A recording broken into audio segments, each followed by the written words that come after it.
Thursday, February the 6th, 1986. Today has been a really eventful day. I have good and bad news.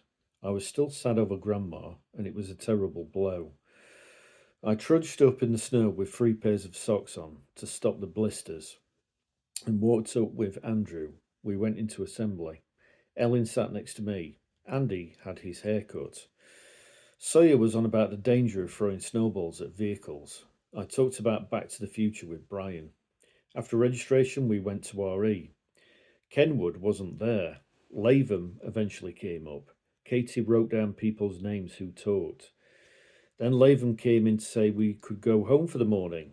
Me, Chris, Nigel, and Brian went through the woods. It was like a snow scene. Me and Chris planned to turn away from the rest down the lane when we came out of the woods, but they did. And we went down Lee's Hall. We saw them go past. When they came out, we avoided them.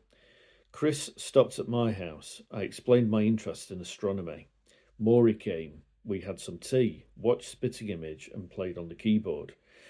Andy M had brought his sledge. We had snowball fights. Andy went, I had my lunch, and with my Radio Hallam bag, I went with Chris back up to school. We went through the woods the way we came. We got up to school. Chris had his lunch. I put my bag in his bag. Andy M, Chris, and me played in the snow. Then we got into registration. Kirsty has packed Andrew. She caught up a card that he had given her which said, I love you on it. She called him a creep. We had library. Me and Leighton were doing Guinness Book of Records. Then we had art. We had to draw Morey. We went to the hospital. Grandma seemed to be asleep. We went to Pentridge Court. Terry was angry about the phone call that Grandad made to him last night. They had a row. Grandad was on about Pam disagreeing with everyone, so she went out into the car.